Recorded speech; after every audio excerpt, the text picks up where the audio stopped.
Pakistan army जब तक कोई जंग जीती नहीं है और इलेक्शन कोई हारी नहीं है। मैं नहीं कह रहा मेरे घर भी को नहीं आनी चाहिए, कमेंट आया था। हम आम जनता को ना प्यार चाहिए होता है, और वो जब वो प्रूफ होता है जब हम आपस में एक दूसरे से फेस टू फेस मिलते हैं, वो प्रूफ होता है। और वो बहुत बिल्कुल प्यार मुझे लोग लगता है हैं। नॉर्मल मतलब बहुत होता है, जिस नॉर्मल तरह आप है, नॉर्मल कुछ बात नहीं कर है। रहे हो किसी से।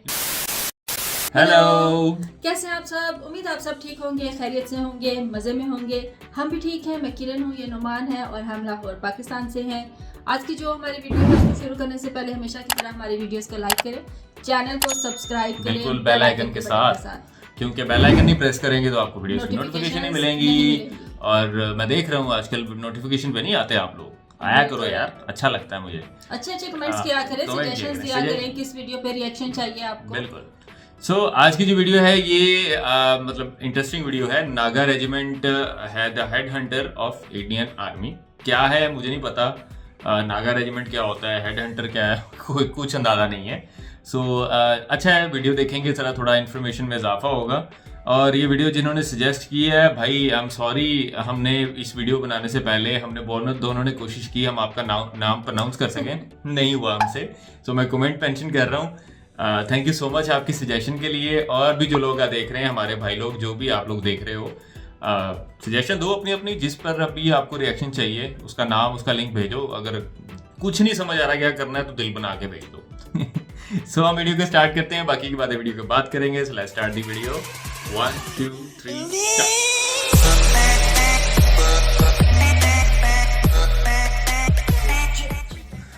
चले जी। सब्सक्राइब कीजिए डिफेंस स्क्वाड चैनल को और बेल आइकन को दबाइए लेटेस्ट डिफेंस वीडियोस सबसे पहले देखने के लिए। हेलो डिफेंस लवर्स, स्वागत है आप सभी का डिफेंस ज्ञान सीरीज के एक फ्रेश एपिसोड में। आज के एपिसोड में हम इंडियन आर्मी की एक ऐसी रेजिमेंट के बारे में बात करेंगे जो हेड हंटर्स के नाम से मशहूर है। अब तक तो आप समझ ही गए होंगे कि हम बात कर रहे हैं इंडियन आर्मी की नागा रेजिमेंट के बारे में। तो आज के इस एपिसोड में हम आपको नागा रेजिमेंट की बहादुरी के कुछ ऐसे किस्से सुनाएंगे जिनको सुनने के बाद आपके रोंगटे खड़े हो जाएंगे। So without wasting any time, let's begin.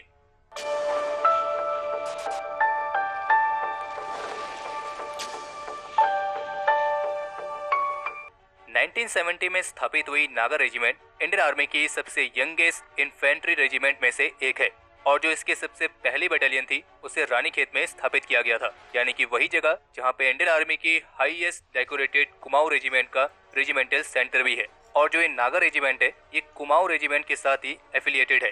इस रेजिमेंट में जो जवान भर्ती किए जाते हैं वो मुख्य रूप से भारत की नॉर्थ ईस्ट स्टेट नागालैंड से होते हैं। लेकिन जब शुरू में इस रेजिमेंट को स्थापित किया गया था तब कुमाऊं रेजिमेंट, गढ़वाल राइफल्स और 3 गोरखा राइफल्स की बटालियन की मैन पावर के साथ इसे बनाया गया था। और करीब 69 नागास को अंडरग्राउंड नागास के रिहेबिलिटेशन कैंप से डायरेक्टली एनरोल किया गया था। और ऐसे भी नहीं है कि इस रेजिमेंट में सारे नागाज ही होते हैं, बल्कि इस रेजिमेंट के 50% ट्रूप्स नागाज होते हैं, और जबकि बाकी के कुमाऊनी, गढ़वाली और गोरखाज में इक्वली डिवाइडेड होते हैं। वर्तमान समय में नागा रेजिमेंट की 3 बटालियन है, और जबकि एक बटालियन टेरिटोरियल आर्मी की भी है जो कि 164 इन्फेंट्री बटालियन के नाम से जानी जाती है। नागा रेजिमेंट का जो वॉर क्राई है वो है जय दुर्गा नागा। और अपनी स्थापना के बाद से इस रेजिमेंट ने 1971 के Indo Pakistan war, UN mission और 1999 के कारगिल वॉर में भी अपना महत्वपूर्ण योगदान दिया है। खैर ये तो हो गई इस नागा रेजिमेंट की कुछ बेसिक इन्फॉर्मेशन।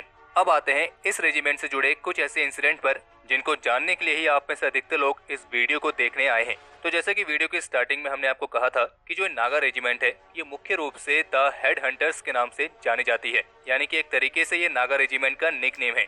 और अगर इस रेजिमेंट को इस तरह का निकनेम मिला है तो जाहिर सी बात है इसके पीछे कुछ मजबूत रीजन भी होगा। तो आपको हम बताना चाहेंगे कि जो नागा ट्राइबल है यानी कि नागा आदिवासी, वो ट्रेडिशनली अपने पास स्कल रखते हैं, और स्कल रखने के उनके मुख्य रूप से 2 कारण होते हैं। पहला तो ये कि जो उनके पूर्वज मर चुके हैं तो उनके सम्मान में और एक निशाने के तौर पर वो उनके स्कल को अपने पास प्रिजर्व करके रखते हैं।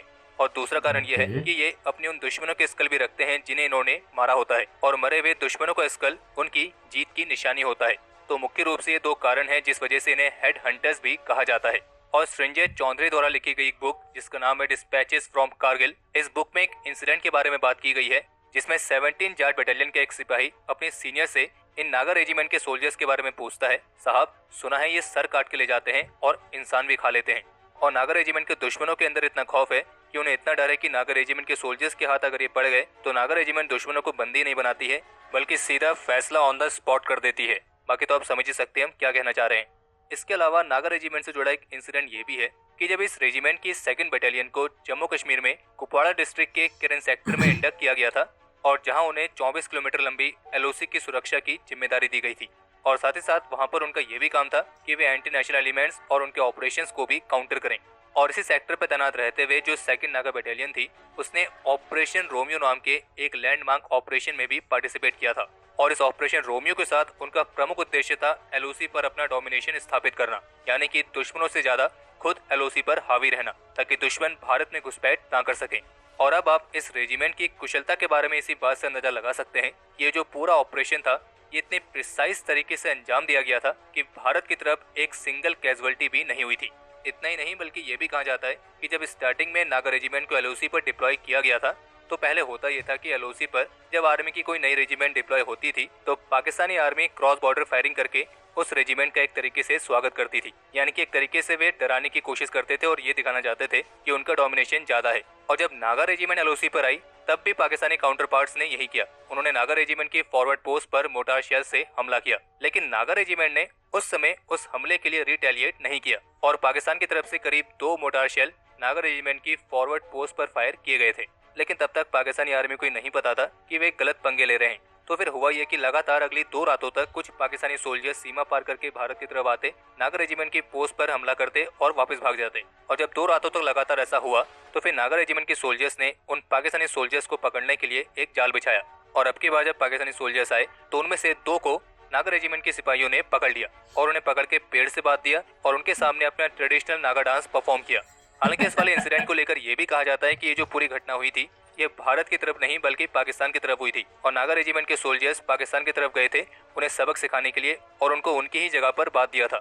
और कहा जाता है कि जिन 2 पाकिस्तानी सोल्जर्स को इन्होंने पकड़ा था उनमें से एक की इन्होंने टांग काट दी और उसकी टांग को उनके ही सामने पका भी रहे थे और फिर अगली सुबह नागा सोल्जर्स ने उन पाकिस्तानी सोल्जर्स को वापस जाने दिया। और जब ये घटना हुई तो उस समय नागा हवलदार और सिपाही के बीच एक कन्वर्सेशन काफी ज्यादा मशहूर है जो कि इंटरनेट पर काफी ज्यादा वायरल भी है और वो कन्वर्सेशन कुछ इस तरीके से है। तो जब उन पकड़े गए पाकिस्तानी सोल्जर्स को वापस छोड़ा जा रहा था तो नागा सिपाही ने अपने सीनियर से कहा, उस्ताद इनको रखते हैं, इनका स्वाद बिल्कुल चिकन जैसा है। तो इसके जवाब में उनके सीनियर ने ये कहा कि नहीं रे, इनको जाने दो, ये दोनों बहुत कमजोर हैं, अब यहाँ 3 साल रहना है तो टेंशन मत ले और बहुत मोटे तगड़े मिलेंगे। और ये भी कहा गया है कि जो बदकिस्मत पाकिस्तानी सोल्जर्स नागा रेजिमेंट के सिपाहियों की गिरफ्त में आ गए थे वो असल में पाकिस्तानी आर्मी की बलूच रेजिमेंट से थे। और फिर इस घटना के बाद से जो 3 साल तक नागा रेजिमेंट उस जगह पर थे तब तक उन 3 सालों में पाकिस्तानी काउंटर पार्ट ने कोई भी ऐसी हरकत नहीं करी। और ये भी कहा जाता है कि इस इंसिडेंट के बाद पाकिस्तानी सोल्जर्स 3 सालों तक अपनी फॉरवर्ड पोस्ट को छोड़कर भाग गए थे और ये पूरा इंसिडेंट इतनी तेजी से फैला कि एलओसी के पार जो पाकिस्तानी काउंटर पार्ट थे वे इतनी हिम्मत भी नहीं कर पा रहे थे कि वे अपने बाइनोकुलर से नागा रेजिमेंट के सोल्जर्स पर नजर रखें। तो ये थे नागा रेजिमेंट से जुड़े कुछ इंटरेस्टिंग इंसिडेंट। और आपको ये भी बता दें कि 1999 के कारगिल वॉर में भी नागा रेजिमेंट की 2nd बटालियन ने पाकिस्तानी घुसपैठियों को खदेड़ने में महत्वपूर्ण भूमिका निभाई थी। और कारगिल वॉर शुरू होने से पहले जब ऐसे इनपुट्स मिलने लगे थे कि पाकिस्तानी घुसपैठिए भारत की तरफ आए हैं तब नागा रेजिमेंट की 2nd बटालियन उन यूनिट्स में से एक थी जिन्हें इस कारगिल कॉन्फ्लिक्ट में सबसे पहले इंडक्ट किया गया था। और चूंकि नागा रेजिमेंट के किस्से पाकिस्तानी सोल्जर्स पहले भी सुन चुके थे तो कारगिल वॉर के दौरान पाकिस्तानी सोल्जर्स के अंदर नागा रेजिमेंट के सिपाहियों का एक अलग ही खौफ था। और कारगिल युद्ध में अदम्य साहस और वीरता के लिए इस रेजिमेंट के सिपाही इमले कमाओ को महावीर चक्र से भी सम्मानित किया गया था। और वैसे हमारे निकम्मे पड़ोसी के सैनिकों को इस रेजिमेंट ने अपनी स्थापना के 1 साल बाद ये दिखा दिया था कि वे नागा रेजिमेंट के शौर्य को कम आंकने की गलती ना करें। और अपने अदम्य साहस और वीरता के साथ नागा रेजिमेंट की पहली बटालियन ने 1971 के इंडो पाकिस्तान वॉर में अपने रेजिमेंट का नाम अर्न कर लिया था। और इसी वॉर में इस रेजिमेंट को एक वीर चक्र और 3 सेना मेडल्स भी मिले थे। और जबकि इस रेजिमेंट की 2nd बटालियन सूडान में यूएन मिशंस में भी डिप्लॉय की जा चुकी है।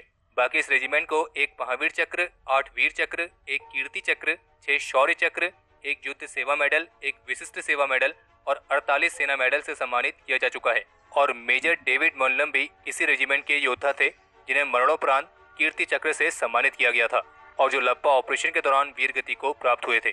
तो हमारे आज के इस एपिसोड के लिए इतना ही। अगर आपको वीडियो पसंद आई हो तो वीडियो को लाइक जरूर करें और साथ ही जितना ज़्यादा हो सके उतना ज़्यादा इस वीडियो को शेयर करें।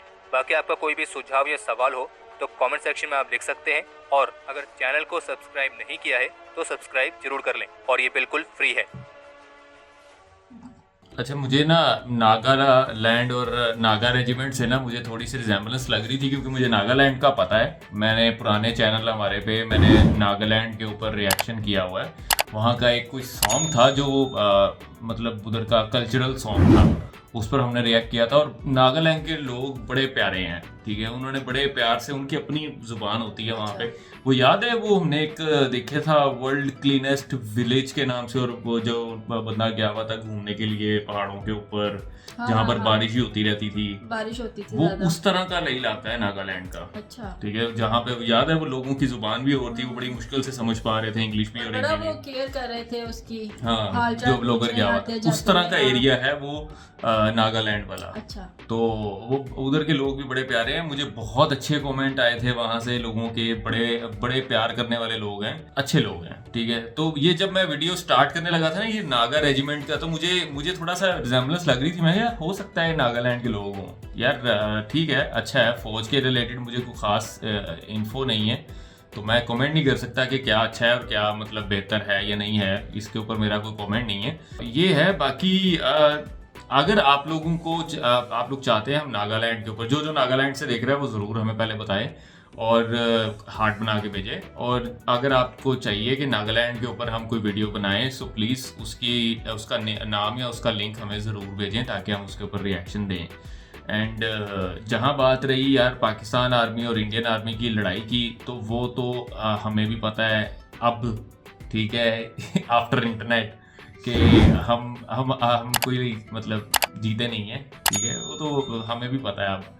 और एक कमेंट मैंने देखा था जिसमें उन्होंने कमेंट किया था भाई ने, पाकिस्तान आर्मी जब तक कोई जंग जीती नहीं है और इलेक्शन कोई हारी नहीं है।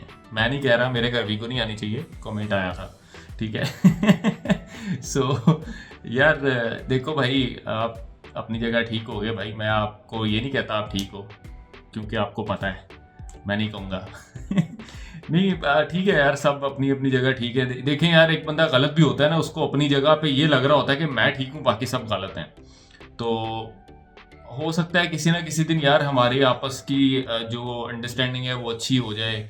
मैं चाहता हूँ अच्छी हो जाए, हम लोग यही चाहते हैं कि बिल्कुल पाकिस्तान और इंडिया के जो ताल्लुकात हैं वो अच्छे हो जाए, क्योंकि वहाँ के लोग और यहाँ के लोगों में कोई ज़्यादा फर्क नहीं है भाई। हम लोग बहुत अच्छे, बहुत सिंपल लोग हैं, ठीक है। हम आम जनता को ना प्यार चाहिए होता है, और वो जब वो प्रूफ होता है जब हम आपस में एक दूसरे से फेस टू फेस मिलते हैं, वो प्रूफ होता है। बहुत प्यार, मुझे लगता है नॉर्मल मतलब होता है, जिस तरह आप नॉर्मल बात कर रहे हो किसी से, नॉर्मल आप किसी इंसान से मिलते हो, बाहर भी आप किसी को जाते हुए मिलते हो, इसी तरह ही है यार। आप लोग भी वैसे, हम भी वैसे ही हैं भाई।